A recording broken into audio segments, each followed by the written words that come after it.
നമസ്കാരം. 2 പതിറ്റാണ്ടിനിടയിൽ, അതായത് 20 വർഷത്തിനിടയിൽ ഇത്രയും വലിയ ഒരു ഭീകരാക്രമണം ഒരുപക്ഷെ റഷ്യ കണ്ടിട്ടുണ്ടാവില്ല. വെള്ളിയാഴ്ച രാത്രിയിൽ തോക്കേന്ത്യ 5 പേർ മോസ്കോയിലെ പടിഞ്ഞാറൻ ഭാഗത്തുള്ള ക്രോക്കസ് സിറ്റി ഹാളിലേക്ക് കടന്നു കയറുകയായിരുന്നു. ഹാളിൽ പിക്നിക് ബാൻഡിന്റെ പരിപാടി കാണാൻ ജനങ്ങൾ തിങ്ങി നിറഞ്ഞു നിൽക്കുന്നുമുണ്ടായിരുന്നു.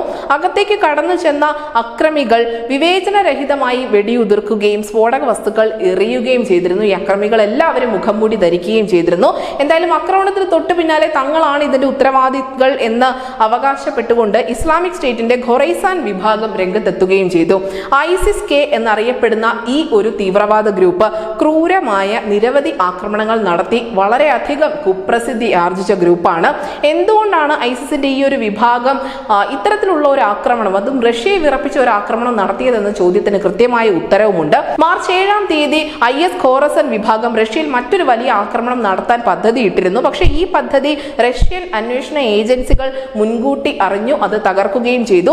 ഒരു ജൂത പള്ളിയാണ് ആ സമയത്ത് ഇവർ ലക്ഷ്യം വെച്ചിരുന്നത്. 2015-ലാണ് ഐസിസ് കെ എന്ന ഈ വിഭാഗം രൂപീകൃതമാകുന്നത്. പാകിസ്ഥാനി താലിബാനിൽ നിന്നും പിരിഞ്ഞു പോകുന്ന ചിലർ കൂടുതൽ നശീകരണ ശേഷിയുള്ള IS-ലേക്ക് ചേക്കേറിയതാണ് ISK ആയി പിന്നീട് രൂപാന്തരം പ്രാപിച്ചത്. അമേരിക്ക പിൻവാങ്ങിയതോടുകൂടി അഫ്ഗാനിസ്ഥാനിൽ ഉൾപ്പെടെ ഇവർ നിരവധി ആക്രമണങ്ങൾ നടത്തുകയും ചെയ്തിരുന്നു. 2021-ൽ കാബൂൾ വിമാനത്താവളത്തിൽ നടത്തിയ ചാവേർ ബോംബാക്രമണം തന്നെയാണ് ഏറ്റവും വലിയ ഒരു ആക്രമണം.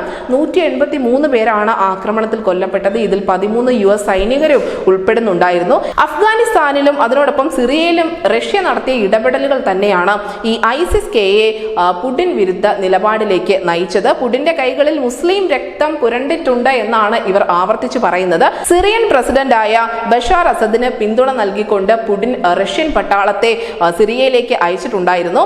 IS-നെയും മറ്റ് ഭീകര സംഘടനകളെയും അടിച്ചമർത്തുക എന്ന് തന്നെയായിരുന്നു ഈ സൈന്യത്തിന്റെ പ്രധാനപ്പെട്ട ലക്ഷ്യം. റഷ്യയ്ക്ക് മേഖലയിലുള്ള സ്വാധീനം വർദ്ധിപ്പിക്കുന്നത് ലക്ഷ്യം വെച്ചുകൊണ്ടുള്ള നീക്കങ്ങളായിരുന്നു പുടിൻ നടത്തിയത്. എന്തായാലും ഐസിസ് കെ റഷ്യയെ കാണുന്നത് തങ്ങളുടെ മുന്നേറ്റങ്ങളെ അടിച്ചമർത്തുന്ന ഒരു രാജ്യമായാണ്. പുടിൻ ആവട്ടെ അതിന്റെ തലപ്പത്തുണ്ട് താനും. അതുകൊണ്ട് തന്നെ അവരുടെ ഏറ്റവും പ്രധാനപ്പെട്ട ശത്രു നിലവിൽ പുടിൻ തന്നെയാണ്. അഖണ്ഡ ഖൊറൈസാൻ എന്നത് ഈ ISK എന്ന വിഭാഗത്തിന്റെ ഏറ്റവും പ്രധാനപ്പെട്ട ആവശ്യങ്ങളിൽ ഒന്നാണ്.